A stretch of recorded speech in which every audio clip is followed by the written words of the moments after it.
Hey there folks, I would say morning, but it's not morning, it's afternoon already, because as you know, you tend to get sidetracked with things, and I've got other things to do as well as trying to fit this in. I just want to start by saying thank you so much to everyone who joins in and participates in things. I really appreciate the heartfelt, emotional support that you're giving me, all the advice and everything else. It's incredible, absolutely incredible. I never expected it and it's brilliant, so thank you on that. The other thing is, I guess part of the idea of this is to make loads of mistakes. Part of the idea is to kind of work it out, get it wrong, do the wrong thing, do this, do that, etc., and all those other things. And I guess that's just the way I kind of planned it, just the way I sort of expected it to go, which was lots of things that I probably wouldn't do again, shouldn't do again, should do differently, plan differently, and all the rest of it. It's a huge learning curve. It's getting your hands dirty, getting your face dirty, your hair dirty, your clothes dirty, everything. But it's one of those things that, you've got to get in and give it a go. And that way, you can think to yourself, right, what have I learned? What could I do better? What don't I want to do again? What do I want to do again? Would I do the whole thing again? And it's just one of those things that's kind of why I'm not getting people in as such to do the vast majority of it. It's why I want to do it myself. I want to just see how far I can go. I want to see how short I am in terms of getting to the level I need to get to. Can I get to that level? And your help, support and advice is helping me get there, without a doubt. Some of the things that I do, maybe off camera or edited out, are things that I know a lot of you have suggested. I'd like to think I'm not as clueless as I know a number of you think, although that's still up for debate. Is it a masochistic love of doing things that are hard work? Maybe. Is it trying to expand my mind and learn things? Yes. I just love learning different things. I'm always fascinated how things work. The old adage, you can't manage what you don't know. So if I was taking this project on and trades were coming in and saying, oh, you can't do this, it's going to cost you twice as much, it's going to take you twice as long and all the rest of it, I wouldn't know if that was true or not. And this is where, I know for some of you, if you've done this, you've had bad experiences where you feel you've been overcharged, under-delivered, and all the rest of it. So I want to go through this with a look to the future, a nod to the past, a look to the future, where I'm thinking, right, okay, if I'm going to do this again, I'm going to get other people in to do it. I know what's involved. I know how long it should take. I know what it should cost, and I know sort of a little bit more about it. How does that help? It means you can manage the process. You can see when somebody's swinging the lead, pulling the wool over your eyes, and other phrases. But it's one of those things that I think, whatever you do in life, try it yourself, because then you'll appreciate how good people are. You'll appreciate, or you will spot how bad people are, and you'll be able to navigate that thing with a little bit more knowledge and experience that will hopefully help you deliver and create your own dream house. Anyway, enough of the lecture. I'm loving that you're still here. Thank you so much. Don't forget, share it, tell people about it, and see if we can get those subscriber numbers up. Why? Because, I don't know, you see some people and they've got 1 million subscribers and I've got a few hundred, and I think, are those million kind of really that bothered? Because I know that you here, we band of brothers and sisters, we happy few, I know that you're really invested in this, and I really appreciate it. So I know you care, I care about you. And have you noticed I'm trying to dodge getting on with the work again? So I'm going to stop. Let's get on with it.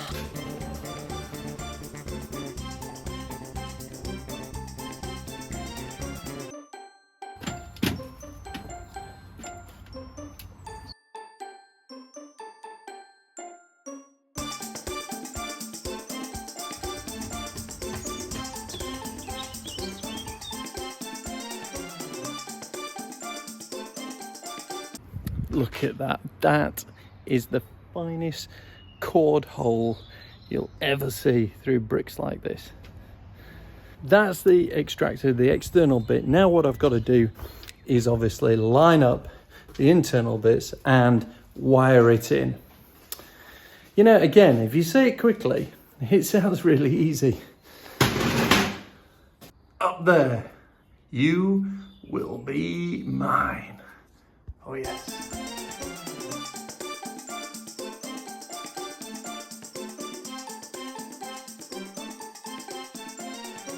So there's a few of the sort of core rings I want to just fill the hole, and for good, for bad, for the right reasons, for the wrong reasons or whatever. But I'm doing it with some expandable foam. It's going to be better than nothing, and then on the outside I can do that, mix up some this argument between mortar and lime mortar. And I think my understanding is that as the brick gets hotter and expands a little bit, so today we've got the sun on the bricks do get warm, it's only tiny, but if the mortar gives a bit, which apparently the lime mortar does, then the brick is okay expanding and contracting. If you chase it out and put it in with I guess what they call a Portland cement, or a mortar with a cement, which is very hard and doesn't yield at all, then I know that on some brick walls you can get it where actually the expansion, the pressure on that, because the mortar doesn't give, the brick will actually fracture. Then you get water in it, you get freeze-thaw action, the brick spoils, spalling or something like that, I think they call it. And you know, that's a big issue. Not a problem here, I don't think, because these, I've been told that they're going to use these bricks for the future nuclear fallout shelters, because these suckers will withstand that blast, no problem. So, gonna stick a bit of gunk in the walls, fill a few things, leave it, cut it back, and then put some sort of mortar on it. So I can hear a car. This could be the Matmobile.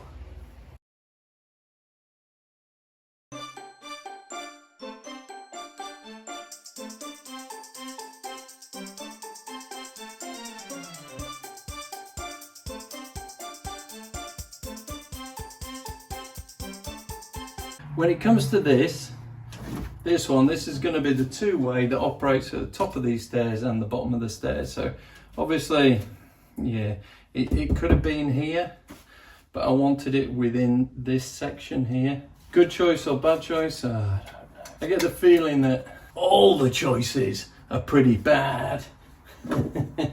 Most people sort of go with me, but you know, there's a lot of very knowledgeable people out there who look at things and go, nah, that's another mistake, bestie. There's an awful lot of variations that you can do. And is everything right or wrong? Yes and no.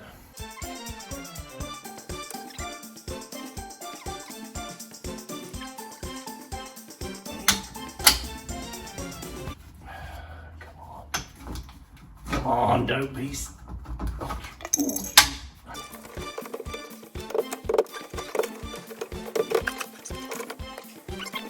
Annoying.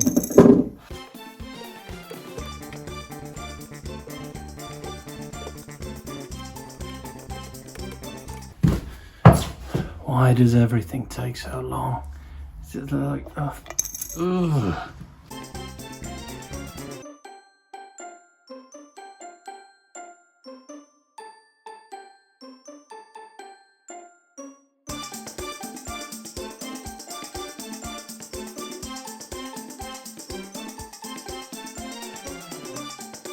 Okay, so a fairly short one. I know a number of you have said, hey, look, this is going to take you forever. Well, that's kind of it. If you've ever seen World War II stuck in a prisoner of war camp, and the wooden horse is one where they came out during exercise, they put it down with a man inside who went down and dug a bit, and then when they'd finished exercising, they had to go back, and that was it for the day. I feel like that's kind of the level that I'm doing. I come in, do a couple of hours, then got to go do something else. And that's just the way it is, folks. I'm okay with that. Yes, I'd love to do everything so much quicker, but you know, the whole point of this is to just see what you can do yourself. And if you're sort of thinking, I might give this a go, well, you can do it. You can do it. Obviously, if you've only got 1 hour a day, it's going to take you a lot longer. If you can take a week off and do 8 hours a day, you're gonna, you know, that's 56 of my 1 hour a days, isn't it? So it's whatever you can do, but don't let the time you've got, you know, available dictate whether you do or you don't. What you should be thinking is, okay, this could take a while. Think to yourself, well, in 5 years' time, where am I going to be? Well, you're going to be 5 years older. That's the thing, isn't it? We're all going to be 5 years older. The question is, what could you have done in those 5 years? And I look back and I think, God, if I'd just done that for an hour a day for 5 years, I'd be pretty damn good at it by now.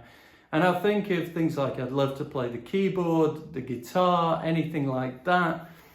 And you look at it, learn a language, doing an hour a day, compounded over 5 years, that's pretty good. So if you've got the opportunity, maybe, I know a lot of people are reluctant landlords and sadly they've, I don't know, inherited a house, or they've got access to something, or maybe you each, you know, you're a couple and maybe you had one each and you want to do one and do one up and stuff, and then maybe combine both of them to get yourself something else.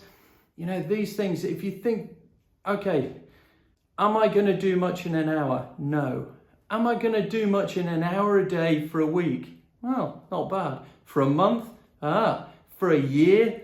Whoa. And for 5 years, oh my goodness, you could do loads in that time for whatever it is that you want to become better at.